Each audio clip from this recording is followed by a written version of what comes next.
Hello friends, welcome back to this channel. दोस्तों, इस video में हम बात करेंगे वोडाफोन आइडिया के लिए। बट अपनी बातचीत को हम कंटिन्यू करें उससे पहले आपसे रिक्वेस्ट करना चाहूँगा कि अगर आप चैनल को फर्स्ट टाइम देख रहे हैं, मेक श्योर कि सब्सक्राइब करके बेल आइकन को हिट कर लीजिए ताकि आपको आने वाले समय में किसी भी वीडियो की नोटिफिकेशन मिस ना हो।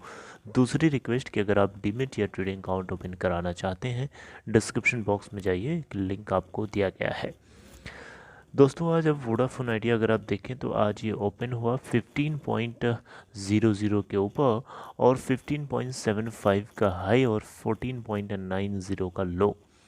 अगर हम टोटल एनएससी के ऊपर अभी तक वॉल्यूम जनरेटर देखें तो 24,38,43,724 और टाइम स्टेटस हो रहा है दोस्तों लगभग 1:45 2 बजने वाले हैं। और अगर आप देखें तो अभी ये 15.40 के ऊपर ट्रेड हो रहा है, 2 पॉइंट समथिंग परसेंट के आसपास ये तेज़ी के साथ। और अगर आप देखें तो इसके अंदर जो मार्केट कैप है करस्पॉन्डिंगली 44,108 करोड़ रुपए। दोस्तों, आपको बताना चाहूँगा वोडाफोन आइडिया को लेकर के हम लोग आपस में काफ़ी ज़्यादा बातें करते रहते हैं और बहुत सारे इन्फॉर्मेशंस आप लोग जानते भी हैं, सुनते भी हैं और समझते भी हैं। देखिए, वोडाफोन आइडिया को नेगेटिविटी फैलाने वालों की कमी नहीं है इस दुनिया में, बहुत हैं इस देश में।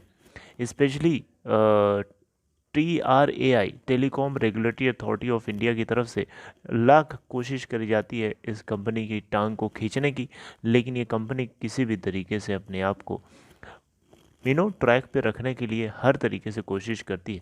और रिसेंटली कुछ चीज़ें इन्होंने किया है जिसको लेकर के डेफिनेटली ये तारीफ़ ही नहीं बल्कि ये आप बोल सकते हैं कि ये अंदर से फौलाद जैसी बनती जा रही है। अंदर से खोखला नहीं, अंदर से फौलाद।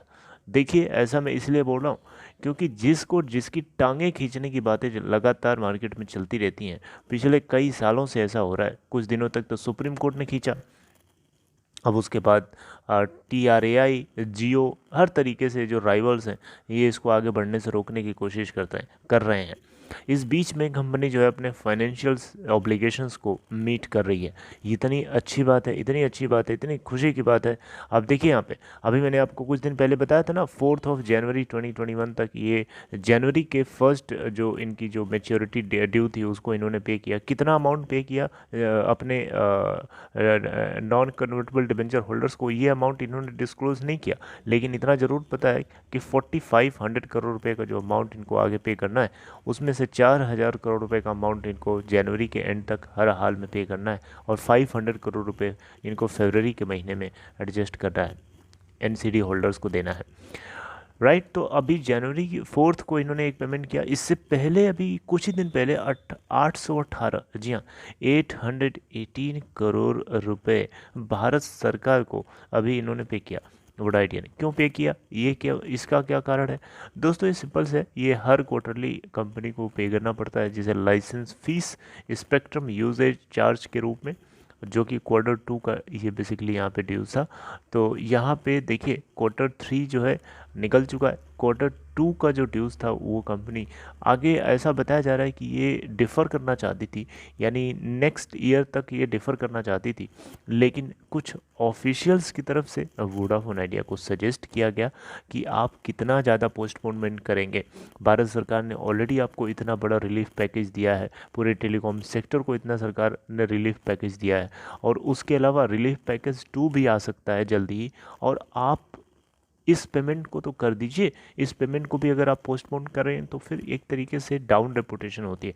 तो वोडाफोन आइडिया का मैनेजमेंट इस बात को समझ गया और 818 करोड़ रुपए के स्पेक्ट्रम यूजेज चार्ज और लाइसेंस फीस का तो टोटल कंबाइंड वॉल्यूम, कंबाइंड ये अमाउंट था जिसको इन्होंने क्लियर कर दिया।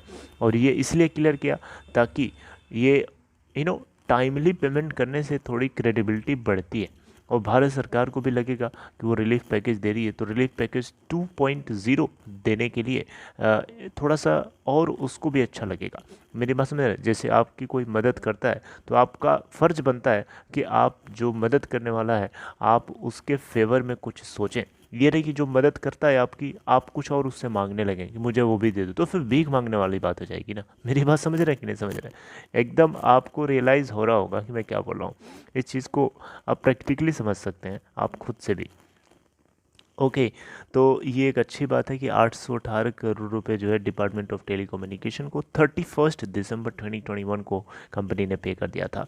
ये डिस्क्लोजर अभी आया है, लेकिन इन्होंने 31 को ही पे कर दिया था। और जैसा कि मैंने आपको बताया 4500 करोड़ रुपए इनको फरवरी के एंड तक हर हाल में किसी भी तरीके से शेल आउट करना होगा, ताकि ये अपने नॉन कन्वर्टेबल डिबेंचर होल्डर्स को पेमेंट कर सकें। और कंपनी करेगी, कंपनी को पता है, कंपनी को बहुत अच्छे से पता है। इसके अलावा दोस्तों, आपको जैसे कि मैंने बार बार बताया, प्राइवेट इक्विटी इन्वेस्टर से कंपनी बातचीत कर रही है, बैंक से बातचीत कर रही है। इसके अलावा जो पर्सनल कैपेसिटी से जितना हो सकता है प्रमोटर्स रेस करेंगे ही करेंगे, लेकिन पहले ड्यू ऑब्लिगेशंस को कंपनी क्लियर कट करना चाहती है। और मुझे लगता है कि इसीलिए साइलेंट मोड में काम कर रही है, यानी ज़्यादा ढिढोरा पीटने की ज़रूरत नहीं है, चुपचाप काम कर रही है। कोई ऑब्लिगेशंस हैं, उन ऑब्लिगेशंस को क्लियर करना, ताकि लोगों के दिलों में, लोगों के दिमाग में एक पॉजिटिव इम्प्रेशन छोड़ा जा सके, एक फौलाद जैसी सिचुएशन बनाई जा सके। कंपनी अंदर से मजबूत होनी चाहिए, ऊपर से नहीं। अंदर से मजबूत होनी चाहिए, ऊपर से तो बाद में अपने आप दिखता है, दिखाना नहीं पड़ता। ओके फ्रेंड्स, तो ये बातें जो हैं आप लोगों को समझनी चाहिए, सुननी चाहिए, और ये थोड़ी बातें जो हैं आप लोगों को पैनिक लेवल को थोड़ा सा कम कर सकती हैं। और इसीलिए मैं आप लोगों से बार बार कोशिश करता हूँ कि आप लोग पॉजिटिव रहें इस कंपनी के स्टॉक को लेकर के, और हो सकता है तो इसको सपोर्ट करें। सपोर्ट करने के लिए सिंपल सी बात है, इसके नेटवर्क को यूज़ करें, लोगों को इनक्रेज करें, और डेफिनेटली ये आगे आने वाले टाइम में बेहतर ही करेगी। ओके, तो मेरी ये ऑब्जर्वेशन है जो पूरी तरीके से वैलिड ही है। और अगर आपको ये कंटेंट अच्छा लगा हो तो आप सपोर्ट करने के लिए लाइक कर सकते हैं। एंड टेक केयर, आगे मिलते हैं दोस्तों कुछ और डिस्कस करते हुए।